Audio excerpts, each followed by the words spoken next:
welcome back to Ethics in Archaeology. My name is Monique, if you've forgotten who I am, and this week we're going to be talking about the Antiquities trade.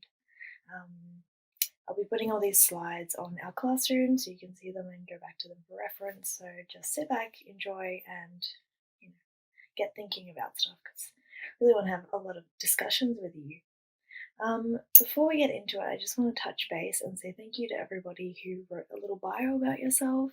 It's really cool to get to know you and like where you're from and what your interests are. So thank you to everyone who has done that.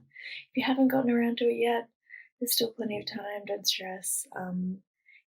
There's a little thread in our classroom just for you to kind of illustrate who you are, where you're from, and why you're taking this course, just so we can kind of get to know each other a little better. I have noticed that of the people who have commented, a fair few of you are either pursuing or have bachelors in archaeology or related fields, or you're pursuing postgrad. All of that's great. Thank you for joining us. It's really great to have a lot of different perspectives because we all come from quite different backgrounds, also I've noticed. So thank you. It's going to be really great to get into some chats with you. I would like to flag though that this is an introductory course, and until I know kind of 100% where everybody's at in terms of prior knowledge, because there's no prerequisite knowledge for this, I'm going to be covering a lot of quite entry-level stuff, but important things nonetheless. So hopefully you still get something out of it, and I'd really love to hear your perspectives about this. So let's get into the antiquities trade. So this is kind of what we're going to be talking about today. First, we'll be going through some definitions that are really important for us to all be on the same page for when we're having these kind of conversations. We're also going to be talking about a brief history of how the antiquities trade became what it is today, and then we're going to go through some opinions for different facets of trading antiquities and opinions against. But ultimately, I want to hear what you think, and I would really love for everybody to be active in our discussions on the classroom. So, definitions. There are two main categories of the antiquities trade, which is both legal and illegal or illicit trading of antiquities. So, legal is pretty much the purchase and transfer of antiquities which follows the law of the countries from where the artifacts originate. So, if your artifacts are coming out of Turkey, making sure you're following Turkish law. And this tends to lead to museums, institutions such as universities, and also private collectors acquiring artifacts legally. So there's that. And then there's also the slightly more black market aspect to it too, which is illicit purchase of artifacts and transfer, which is pretty much just illegal excavation or transferring without adhering to the laws. So this leads to stuff like looting, so excavating without government or international permission. This leads to the rise of middlemen who facilitate the transfer of looted or stolen goods to people who want to purchase them. And that also leads to stuff like armed groups such as ISIS, who have systematically been quite involved in looting and selling artifacts because they make a lot of money off it. So there are a number of international conventions that we need to know about, namely the 1954 Hague Convention, but I'm not going to go into that. I think we should just be aware of the fact that this is both a national and an international thing. Yeah, that's pretty much it. So the second set of definitions that we need to be aware of is the difference between provenance and provenience. So provenance is the exact location within an archaeological site or a landscape where an artifact comes from. So we can see here, this is a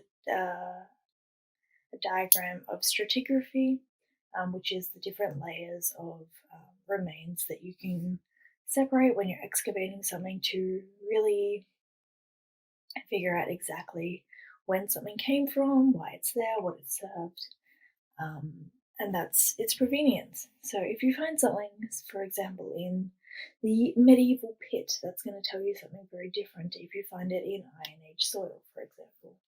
And this is pretty much the reason why, excuse me, why excavation done, very systematically, slowly, scientifically is so important, because we learn, this is how we learn where stuff is from. This is how we construct meaning about the past using artifacts. So we have provenance, which is this stuff, stratigraphy, which is this layering, and context refers to like kind of which layer it comes from. It can also be called a locus, but it doesn't really matter. It's basically just talking about specifically where in like the layer of remains, dirt, whatever you want to call it, it comes from, and how we can kind of construct meaning about an artifact based on where it's come from. So there's that, and there's also provenience, which is very important for the antiquities trade, because it essentially talks about how artifacts were excavated, where they came from, who has owned them, who has sold them, and having a complete provenience of an artifact can really help to reconstruct its movement, and also just kind of track how artifacts are transferred, and be able to keep an eye on that kind of stuff. So just a brief history of the antiquities trade, I guess. This is going to be a little bit westernized because that's how I was taught, so I'd really appreciate some non-Western perspectives about this, because I need to expand that, and I'm sure a lot of us do, because archaeology is still quite westernized, unfortunately, or tends to be anyway. So it should be noted that intercultural trade of art and artifacts has always existed, especially in antiquity. You see the transfer of Egyptian goods or ancient Egyptian artifacts to Greece and Rome and the Levant and beyond.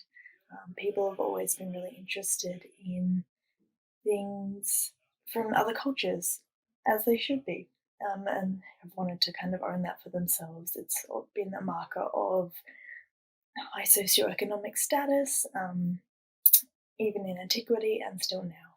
So this isn't a new thing, but the reasons behind it and the discussions that we're going to have are kind of more based in modern times.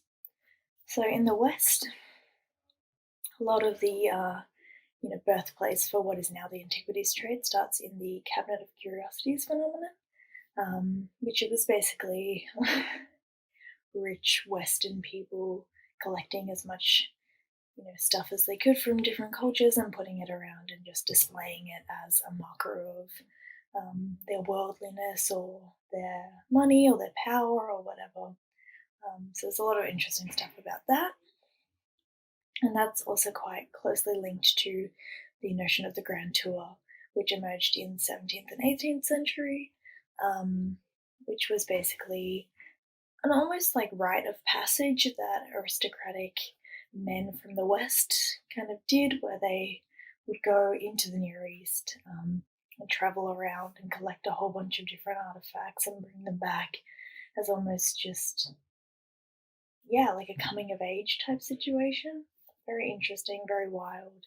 But that is kind of the exoticism of having, especially Near Eastern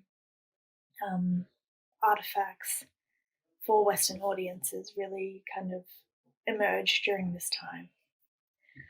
It also should be noted that notions of stratigraphy, which we've just spoken about, really only emerged in the 19th century.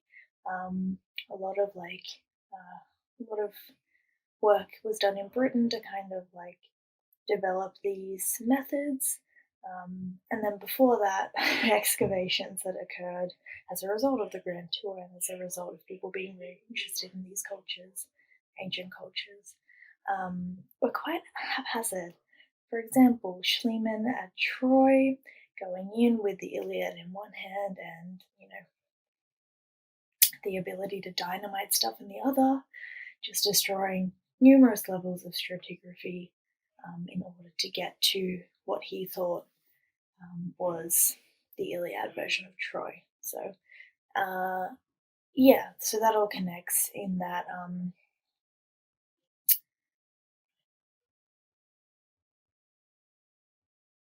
Yeah, so sorry, lost myself for a second there. So basically, not understanding stratigraphy and not having these scientific methods really, you know, caused the loss of a lot of provenience and provenance, in addition to just transferring a huge amount of antiquities from the Near East and from a bunch of different other places to the West, which led to a number of large private collections, which also led to like a number of very wealthy museums, such as the Louvre and the British Museum. But that's a whole thing in and of itself. More recently, people have been really having these conversations for, I want to say 40 years. It's been like a hot button issue. More recently, Hobby Lobby in the US was charged with purchasing smuggled artifacts out of the Near East. They were charged, millions of dollars and had to return them and stuff like that. And Facebook has also officially banned selling of antiquities on its marketplace this year. So this is something that's still going on. This is something that we still have to be very aware of and be having these conversations about, because it's certainly not, there's no consensus yet, and there's still ongoing problems and also good things that are happening as a result of trading antiquities and sharing history and all that jazz. So this is just to illustrate that it's still very prominent. So what are some of the opinions for the antiquities trade? First of all, there are very few people, in my experience, who are advocating for the illicit trade of artifacts. There are some, mostly who talk about like decolonization and stuff like that, who are saying like, people can do whatever they want with the heritage that's in their, the lands that they live in. Fair enough, that's not for me to say. But most of these pertain to either past or legal trading of artifacts.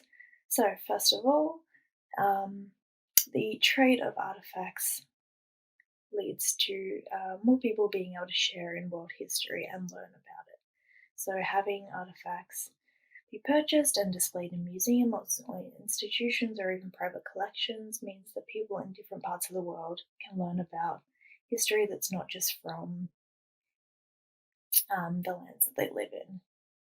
It also connects to the notions of who owns the past. If the culture that you have an artifact for is a culture that is, long gone and dead, who's to say that you don't own it as much as the people who live in the physical location? Now, like, modern Egyptians just as connected to ancient Egyptian history as someone from another part of the world? Who's to say? That's one argument.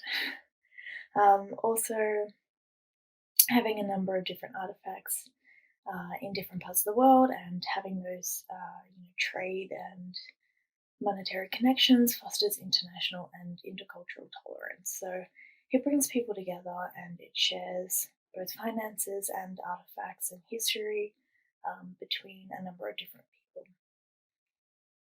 There's also an argument to be made about the benefits of object-based learning, which essentially says that you learn much more when you have a physical object with you and you get to interact with it and understand it on, like a physical level in terms of like psychology, just the psychology of all of that, compared to reading about it and learning about it in theory. There's a lot of interesting stuff coming out now in the research about object-based learning, again in institutions like universities and schools, and also in museums, just trying to get people to interact more and learn more through direct engagement rather than just putting something in like a glass box and having people look at it there's just not as much connection, and yeah, there's not as much learning to be had when it's not direct. So there's an argument to be made for having physical objects which are acquired through the antiquities trade to be of benefit to people learning about history, learning about archaeology. I mean, in my degree, my institution does own a fair few antiquities, mostly through like private collections which have been donated, and some of the classes that I remember most throughout my degree have had, physical objects which we can handle and look at and manipulate and, learn about them that way. So I guess I'm biased in that sense. I don't know. And there's also an argument about the safety of artifacts being, spread out. We're going to talk about this next week when we talk, or not next week, the week after, when we talk about notions of repatriation. But essentially, this argument states that the more spread out an ancient culture is in terms of its artifacts being in the US and, the West and, everywhere, like spread out physically, the safer they are, both in terms of external threats like, natural disasters or buildings lighting on fire or, terrorist attacks or whatever, and also the burden of conservation, because once you excavate it, it kind of immediately starts to deteriorate because it's not preserved in that very tight, oxygen deprived layer of stratigraphy that we find it in. And so conserving a huge number of artifacts is a huge burden. So again, we're going to get into this later on in our course, but I just wanted to flag it here because that is an argument for, purchasing and trading artifacts, is that they're safer and that they're more likely to be preserved if, more people kind of take care of them, I guess. Opinions against.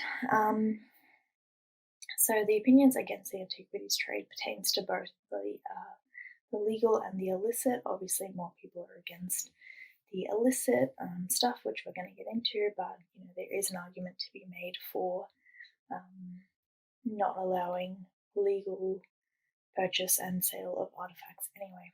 So the main one is that buying and selling artifacts in any kind of way creates a demand for antiquities. So the more that people know that they can access something, if it is possible in some kind of way, the more people are going to want it. So yes, you can purchase an artifact from somewhere like Christie's or a number of different auction houses. And so seeing that that's possible might inspire other people to also want the same thing. And they might do that legally, or they might do that illicitly.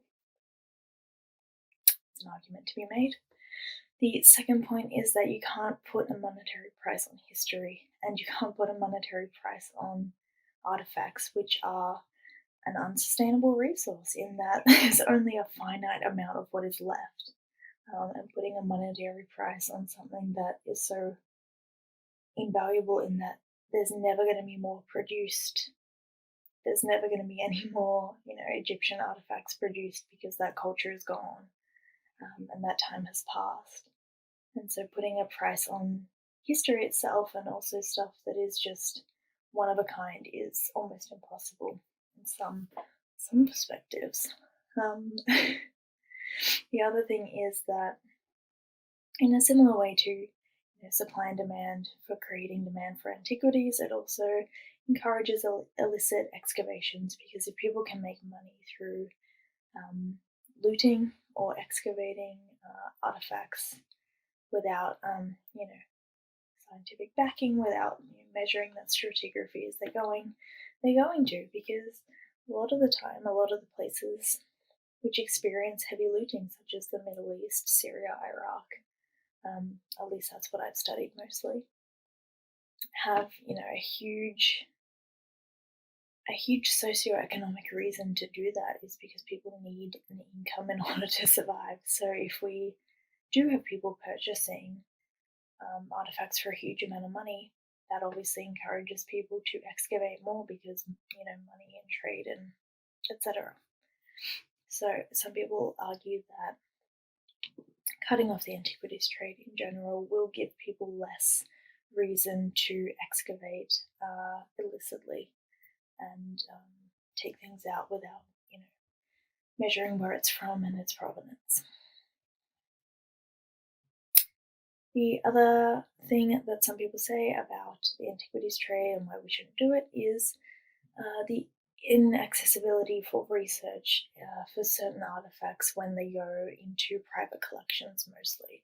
So if people are privately purchasing things, then they own it, and they have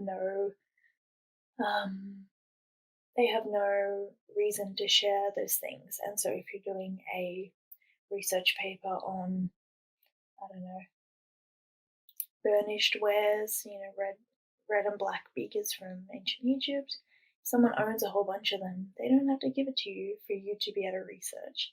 And some people argue that this limits the ability for us to understand the past through using these artifacts. And finally, the loss of provenance is linked to all of these things. So when things are traded illegally, and even legally in some instances, they don't have to have notices of provenance of where they came from. And so some people argue that an artifact is essentially useless if we don't know where it's from in terms of its site and its location and its stratigraphy. If it doesn't have its context, it doesn't have a meaning in terms of a scientific point of view because we don't know. If you look at an amphora, doesn't matter, what country it's from, what area it's from, what time period. This is what gives an object its meaning, is where it's from. And so encouraging the antiquities trade means that we lose a lot in terms of stuff not having provenance. And you can never get provenance back, once it's excavated, we can never go back and retroactively find where something's from. So that is a kind of very brief overview about some of the different perspectives. I'm sure there's many, many more that I have not included, but I'd be much obliged to ask for your opinions, and I'd really like everybody to share their perspectives so we can have some really good discussions about this, because there is no right answer, which is why some of these debates are really challenging. I think that's all I had to say. I'll be posting some stuff about next week as well, which we're going to talk about fakes and forgeries. Also, a very huge link to the antiquities trade and repatriation. So the first 3 weeks are really going to tie in quite closely together, but I think they are some of the most prominent and ongoing discussions that are happening right now within archaeology. So thank you so much for tuning in. It was lovely to see you. If you haven't written your little bio, please come and do that, just so we can kind of meet each other, get to know each other a little bit more. And I look forward to hearing your thoughts about the antiquities trade. Thank you.